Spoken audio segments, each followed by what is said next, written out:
ਪਿਆਰੇ ਵਿਦਿਆਰਥੀਓ, ਸਤਿ ਸ਼੍ਰੀ ਅਕਾਲ। ਅੱਜ ਅਸੀਂ ਡਿਸਕਸ ਕਰਾਂਗੇ ਪਰਾਵਰਤਨ ਅਤੇ ਇਸ ਦੇ ਨਿਯਮ, ਰਿਫਲੈਕਸ਼ਨ ਐਂਡ ਇਟਸ ਲਾ। ਵਿਦਿਆਰਥੀਓ, ਤੁਸੀਂ ਇੱਕ ਤਸਵੀਰ ਦੇਖ ਰਹੇ ਹੋ। ਕੀ ਤੁਸੀਂ ਦੱਸ ਸਕਦੇ ਹੋ ਕਿ ਤਸਵੀਰ ਵਿੱਚੋਂ ਕਿਹੜੀ ਚੀਜ਼ ਬਿਨਾਂ ਗਿੱਲੇ ਹੋਏ ਲੰਘ ਰਹੀ ਹੈ? What goes through water without getting wet? ਵਿਦਿਆਰਥੀਓ, ਇਸ ਦਾ ਉੱਤਰ ਹੈ ਪ੍ਰਕਾਸ਼।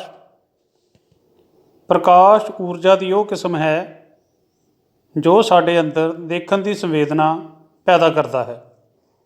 Light is a form of invisible energy which produces the sensation of vision.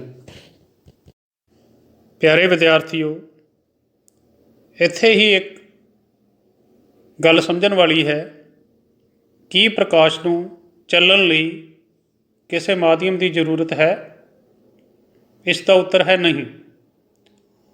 ਪ੍ਰਕਾਸ਼ ਨੂੰ ਚੱਲਣ ਲਈ ਕਿਸੇ ਮਾਧਿਅਮ ਦੀ ਜ਼ਰੂਰਤ ਨਹੀਂ ਹੁੰਦੀ।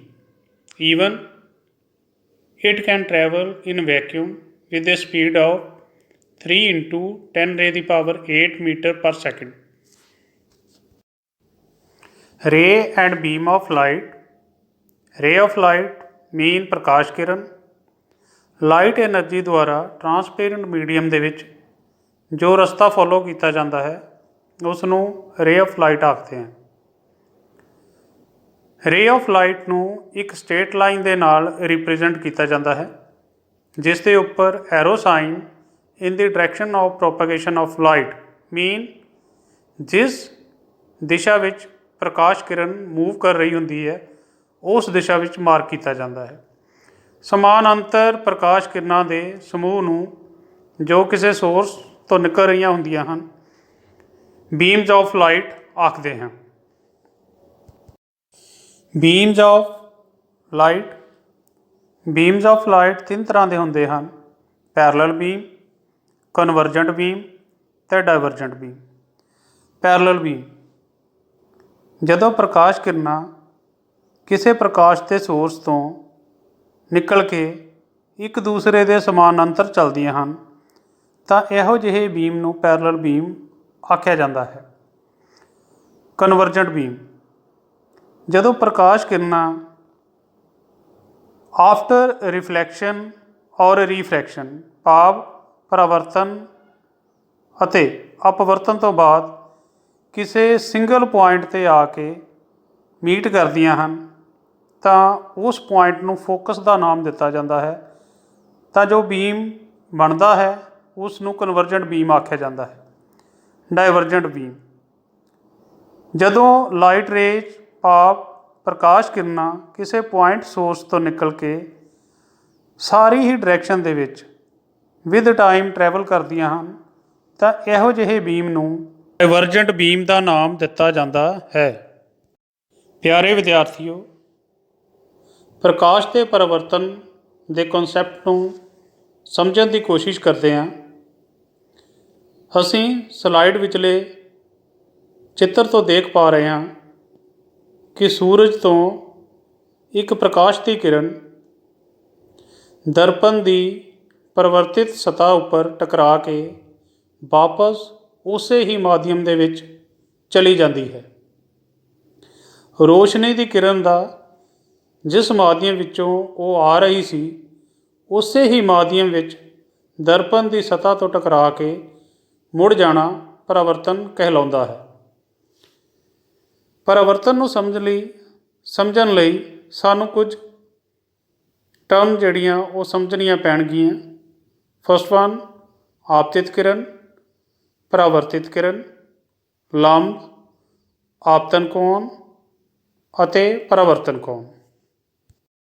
ਪਿਆਰੇ ਵਿਦਿਆਰਥੀਓ, ਇਸ ਡਾਇਗਰਾਮ ਵਿੱਚ ਤੁਸੀਂ ਬਲੂ ਕਲਰਡ ਰੈਕਟੈਂਗੂਲਰ ਸ਼ੇਪ ਦਰਪਣ ਦੇਖ ਰਹੇ ਹੋ ਜਿਸ ਵਿੱਚ 2 ਸਤ੍ਹਾ ਹੁੰਦੀਆਂ ਹਨ, ਇੱਕ ਪੋਲਿਸ਼ਡ ਅਤੇ ਇੱਕ ਪਰਾਵਰਤਕ ਸਤ੍ਹਾ ਮੀਨ ਰਿਫਲੈਕਟਡ ਸਰਫੇਸ। ਅਸੀਂ ਇਸ ਫਿਗਰ ਦੇ ਵਿੱਚ ਦੇਖ ਰਹੇ ਹਾਂ ਕਿ ਇੱਕ ਪ੍ਰਕਾਸ਼ ਦੀ ਕਿਰਨ A ਜੋ ਦਰਪਣ ਦੇ ਉੱਪਰ ਪੁਆਇੰਟ O ਤੇ ਟਕਰਾਉਂਦੀ ਹੈ ਉਸ ਨੂੰ ਆਪਤਿਤ ਕਿਰਨ ਆਖਿਆ ਜਾਂਦਾ ਹੈ। ਜਿਸ ਪੁਆਇੰਟ ਦੇ ਉੱਪਰ ਆ ਕੇ ਟਕਰਾਉਂਦੀ ਹੈ ਉਸ ਪੁਆਇੰਟ ਨੂੰ, ਦਰਪਣ ਦੇ ਉੱਪਰ ਉਸ ਪੁਆਇੰਟ ਨੂੰ ਪੁਆਇੰਟ ਆਫ ਇੰਸੀਡੈਂਸ ਆਖਿਆ ਜਾਂਦਾ ਹੈ। ਆਪਤਿਤ ਕਿਰਨ ਦਰਪਣ ਉੱਪਰ ਟਕਰਾ ਕੇ ਵਾਪਸ ਉਸੇ ਹੀ ਮਾਧਿਅਮ ਦੇ ਵਿੱਚ ਮੁੜ ਜਾਂਦੀ ਹੈ। ਇਸ ਕਿਰਨ ਨੂੰ ਪਰਾਵਰਤਿਤ ਕਿਰਨ ਆਖਿਆ ਜਾਂਦਾ ਹੈ। ਪੁਆਇੰਟ ਆਫ ਇੰਸੀਡੈਂਸ 'ਤੇ ਪਰਪੈਂਡੀਕੂਲਰ ਖਿੱਚ ਲਿਆ ਜਾਂਦਾ ਹੈ ਤਾਂ ਸਾਨੂੰ ਦੋ ਐਂਗਲ ਦੀ ਫਾਰਮੇਸ਼ਨ ਮਿਲਦੀ ਹੈ, ਆਪਤਨ ਕੋਣ ਅਤੇ ਪਰਾਵਰਤਿਤ ਕੋਣ। ਆਪਤਨ ਕੋਣ, ਆਪਤਨ ਕੋਣ ਲੰਬ ਅਤੇ ਆਪਤਿਤ ਕਿਰਨ ਦੇ ਵਿਚਕਾਰ ਬਣਦਾ ਹੈ।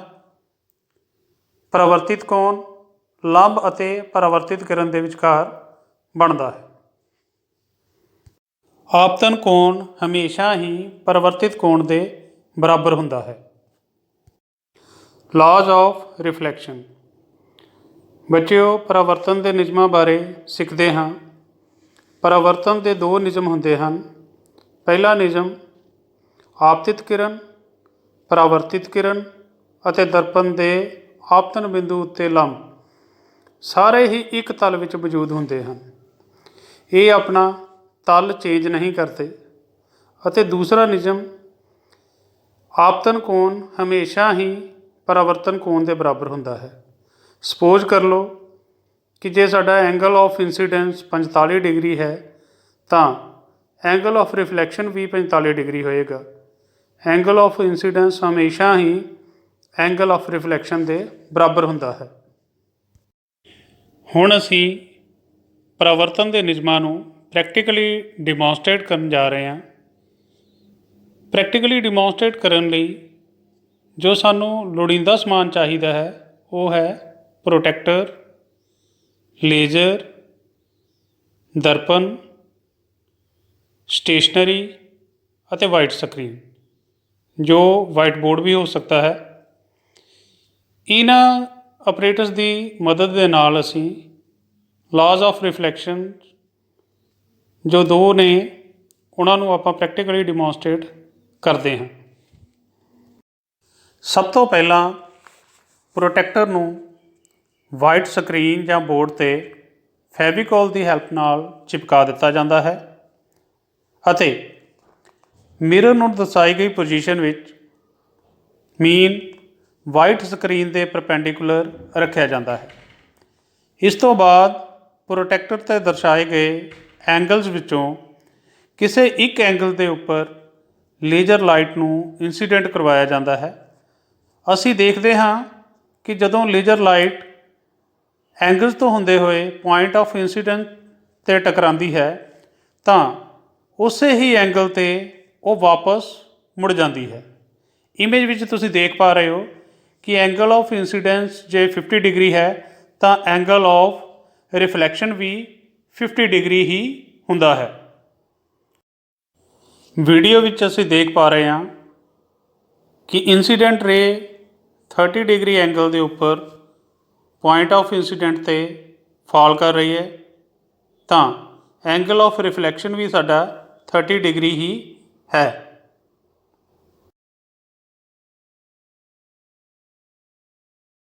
Second law of reflection of light state that incident ray, reflected ray and normal all lie in same plane। ਆਪਤਿਤ ਕਿਰਨ, ਪਰਾਵਰਤਿਤ ਕਿਰਨ ਅਤੇ ਲੰਬ ਸਾਰੇ ਹੀ ਇੱਕੋ ਹੀ ਪਲੇਨ ਦੇ ਵਿੱਚ ਲਾਈ ਕਰਦੇ ਨੇ। ਇਸ ਨੂੰ ਡਿਮੋਨਸਟ੍ਰੇਟ ਕਰਨ ਲਈ ਅਸੀਂ ਵਾਈਟ ਸਕਰੀਨ ਦੇ ਉੱਪਰ ਐਕਸਿਸ ਜਿਹੜੇ ਆ ਉਹ ਡਰਾ ਕਰ ਦਿੱਤੇ ਗਏ ਨੇ। Vertically Y axis, horizontal X axis और जो इस साइड ते कॉर्नर ते देख रहे हो ये जेड एक्सिस। हुण असीं डिमोनस्ट्रेट करन लई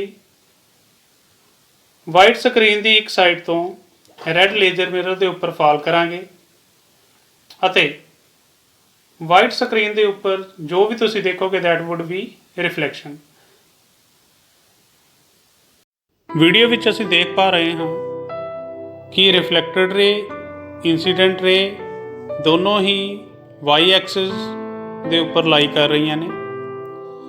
ਜੇਕਰ ਪੁਆਇੰਟ ਆਫ ਇੰਸੀਡੈਂਸ ਦੇ ਉੱਪਰ ਇੱਕ ਪਰਪੈਂਡੀਕੂਲਰ ਡਰਾ ਕਰ ਲਿਆ ਜਾਵੇ ਤਾਂ ਉਹ ਵੀ ਵਾਈ ਐਕਸਿਸ ਵਿੱਚ ਲਾਈ ਕਰੇਗਾ। ਇਸ ਤੋਂ ਸਿੱਧ ਹੁੰਦਾ ਹੈ ਕਿ ਤਿੰਨੋਂ ਹੀ ਰਿਫਲੈਕਟਡ ਰੇ, ਇੰਸੀਡੈਂਟ ਰੇ ਅਤੇ ਪਰਪੈਂਡੀਕੂਲਰ ਇੱਕ ਹੀ ਐਕਸਿਸ ਵਿੱਚ ਲਾਈ ਕਰਦੇ ਨੇ।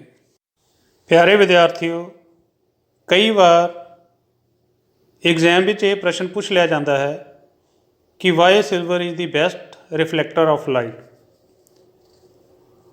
ਤਾਂ ਇਸ ਦਾ ਜਵਾਬ ਰਿਫਲੈਕਟੈਂਸ ਦੇ ਬੇਸ ਦੇ ਉੱਪਰ ਦਿੱਤਾ ਜਾਂਦਾ ਹੈ। ਰਿਫਲੈਕਟੈਂਸ ਕੀ ਹੈ? Amount of light reflected from the surface, ਕਿੰਨੀ ਲਾਈਟ ਪਰਿਵਰਤਿਤ ਹੋਈ ਹੈ ਮਿਰਰ ਦੇ ਸਰਫੇਸ ਤੋਂ, upon amount of light falling on the surface, total light surface ਦੇ ਉੱਪਰ ਕਿੰਨੀ ਫਾਲ ਕੀਤੀ। ਜੇ ਅਸੀਂ ਰਿਫਲੈਕਟੈਂਸ ਦੀ ਵੈਲਿਊ ਦੇਖੀਏ ਤਾਂ ਸਿਲਵਰ ਦੀ ਰਿਫਲੈਕਟੈਂਸ 95% ਹੈ, ਉੱਥੇ ਹੀ ਗੋਲਡ ਦੀ ਰਿਫਲੈਕਟੈਂਸ ਜੋ ਹੈ 4%।